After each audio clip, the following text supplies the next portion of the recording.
Pemirsa, masih bersama kami di Presisi Siang. Polresta Bandara Soekarno-Hatta kembali membongkar 2 kasus tindak pidana perdagangan orang atau TPPO pada Oktober lalu. Kasat Reskrim Polresta Bandara Soekarno-Hatta Kompol Reza Fahlevi menjelaskan pengungkapan kasus itu selaras dengan arahan Kapolri Jenderal Polisi Listio Sigit Prabowo terkait Asta Cita Presiden Republik Indonesia Prabowo Subianto. Menurut Kompol Reza, ada 2 perkara yang berhasil dibongkar. Pihaknya mengamankan 3 orang dan statusnya telah ditetapkan sebagai tersangka. Masing-masing tersangka berinisial KA, AD, dan AT. Ia mengungkapkan pada kasus ini, pihaknya berhasil menggagalkan keberangkatan sebanyak 28 calon pekerja migran Indonesia non-prosedural dengan tujuan luar negeri. Kompol Reza menambahkan dalam aksinya tersangka KA berperan mengantar para calon pekerja migran ke kantor imigrasi untuk mengurus paspor maupun visa serta membeli e-tiket. Ia juga diketahui membiayai cek kesehatan hingga mengantar ke bandara. Sementara tersangka AD berperan sebagai sopir yang membawa pekerja menuju Bandara Soekarno-Hatta. Sedangkan AT bertugas memesankan tiket dan kedua tersangka berangkat bersama calon pekerja ke Singapura. Bekerja di luar. Adapun ketiga tersangka ini ditetapkan sebagai tersangka dalam 2 laporan polisi yang terpisah. Pertama, laporan polisi di tanggal 15 Oktober, dan yang kedua, laporan polisi di tanggal 31 Oktober. Dari penangkapan para tersangka diketahui bahwa korban diiming-imingi pekerjaan dengan nilai gaji yang akan didapatkan di atas 10 sampai dengan 15 juta rupiah per bulan. Dari pendalaman tim diketahui bahwa para korban diyakinkan oleh sindikat pelaku bahwa mereka akan direkrut dipekerjakan dengan jalur yang legal. Pada saat dilakukan pendalaman, korban mengakui bahwa baru tahu bahwa pekerjaan yang diberikan masuk ke dalam jalur ilegal dan juga menyebutkan dalam proses penawaran kerja tidak dilengkapi dengan adanya perjanjian kerja. Kita ke kasus lainnya. Polda Jawa Barat berhasil mengungkap kasus pengoplosan bahan kebutuhan pokok dan penting di wilayah hukumnya. Dalam kasus ini, petugas mengamankan 15 orang pelaku pengoplosan.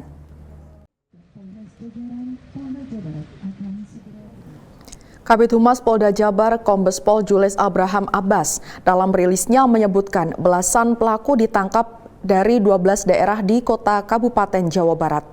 Pengungkapan dilakukan oleh Subdit Indak Ditreskrimsus Polda Jabar yang dipimpin Kasubdit Tipiter AKBP Andri Agustiano.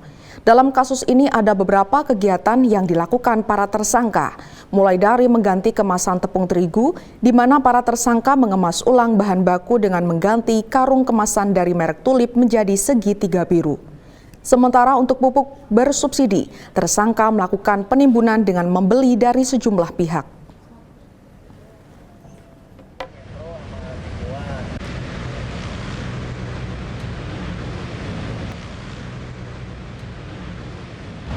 Kemudian juga modus lain adalah menimbun. Setelah menimbun, dia menjual pupuk subsidi, ya jenis ataupun merek urea dan ponska di atas harga eceran tertinggi atau HET. Lalu para pelaku juga ada yang mengoplos beras bulog dengan beras lokal, dikemas ulang dan dijual ke konsumen. Kemudian modus lain adalah penyalahgunaan BBM bersubsidi dengan membeli BBM dari SPBU menggunakan kendaraan yang telah dimodifikasi dan dijual untuk industri. Nanti rekan-rekan bisa melihat juga, kita bersama-sama meninjau terkait kendaraan yang dimodifikasi seperti apa. Kemudian modus lain adalah melakukan penyuntikan LPG 3 kg bersubsidi ke tabung 12 kg dan dijual dengan harga non-subsidi. Kita beralih ke kasus pengungkapan judi daring. Seorang pria berinisial OSF membegal driver taksi daring di Ngunut, Playan Gunung Kidul, Daerah Istimewa Yogyakarta. Usai ditangkap, anggota Polres Gunung Kidul tersangka mengaku butuh uang untuk menebus motor kekasih gelapnya yang digadaikan untuk berjudi. Dalam rilisnya, Kapolres Gunung Kidul AKBP Ari Murtini menyebut pria asal kota Semarang, Jawa Tengah ini ditangkap di wilayah Kartasura, Sukoharjo pada Senin lalu. Adapun kekasih OSF merupakan warga Gunung Kidul. Dalam aksinya, pelaku memiliki rencana berpura-pura jadi penumpang taksi daring dan mengambil kendaraan yang ditumpanginya. Pelaku menyayat leher supir taksi daring dan menyuruh korban keluar dari mobil. Kemudian membawa kabur mobil korban ke Kartasura untuk digadaikan. Kapolres menambahkan pelaku melakukan aksi begal akibat terdesak kebutuhan uang, akibat kalah judi daring, dan juga untuk menebus motor kekasih gelapnya yang digadaikan untuk berjudi. Tersangka mengaku telah 2 tahun bermain judi daring.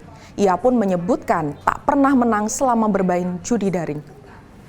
Polsek Playan mendatangi atau datang ke Rumah Sakit Roma.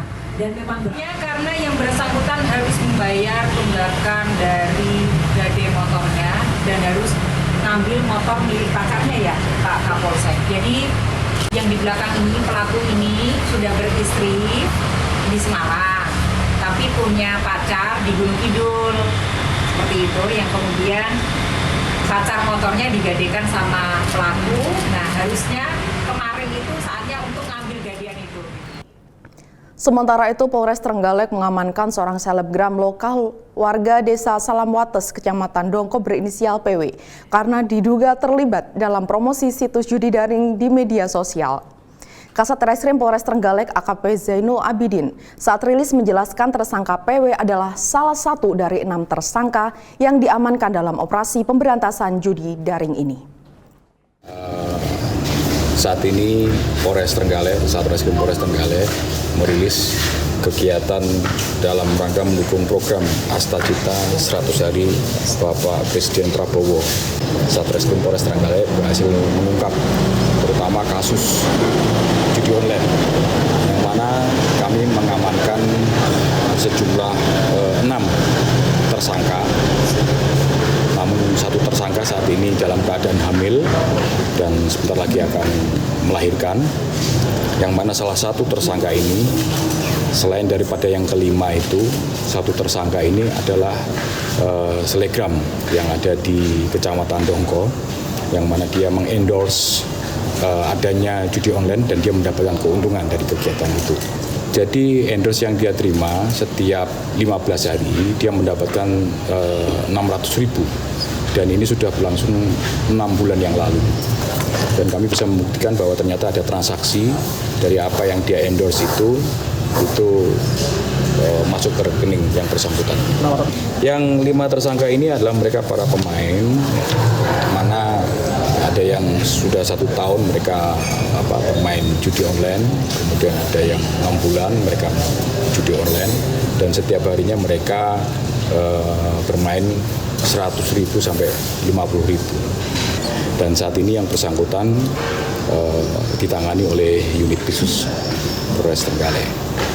Nah, untuk ancaman hukumannya terkait dengan pasal yang disangkakan yaitu pasal 27 ayat 2 junto pasal 45 ayat 3 Undang-Undang RI nomor 1 tahun 2024, ada perubahan Undang-Undang nomor 11 tahun 2008 tentang informasi dan transaksi elektronik junto pasal 303 B1 ke-1 KUH pidana, itu ancaman hukumannya. Kita ke Jawa Barat. Unit Jatanras Satreskrim Polres Sukabumi Kota menangkap komplotan pembobol spesialis minimarket yang melakukan aksinya di berbagai wilayah di Jawa Barat dan Banten. Dari keterangan tersangka, mereka telah melakukan aksi pembobolan minimarket di 15 lokasi yang berbeda.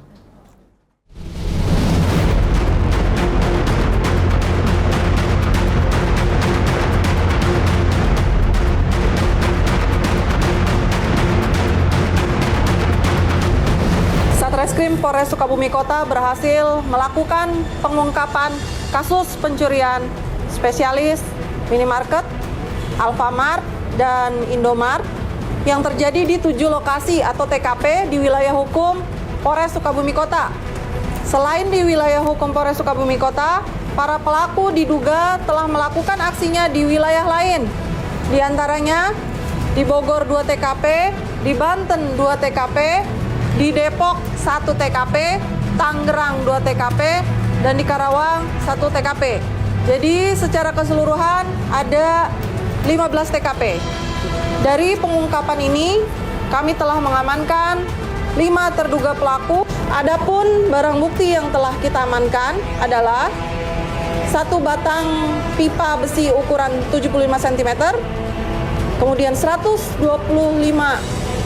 bungkus rokok berbagai macam merek, kemudian 1 buah gunting baja dengan gagang berwarna hitam, kuning, 1 buah kunci nomor 8, kemudian 1 buah obeng bergagang plastik warna hijau transparan, kemudian 1 unit kendaraan Toyota Calya warna hitam dengan nopol F1439 OP.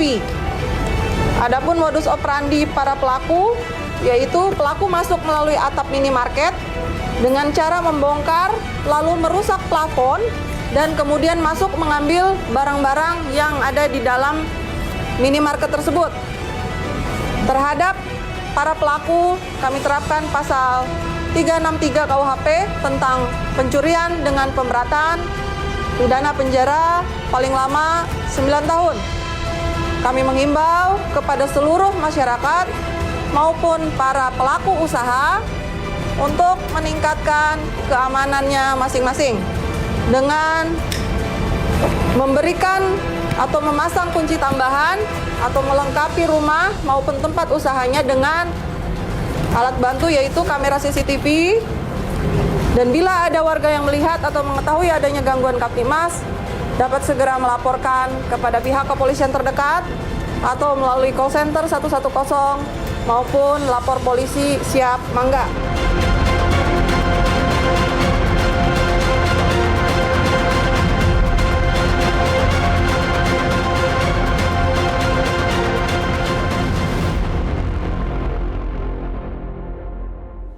Polda Sumatera Selatan turut menggelar makan siang gratis untuk siswa berkebutuhan khusus di Sekolah Luar Biasa Negeri Pembina Palembang. Informasi selengkapnya usai jeda berikut ini.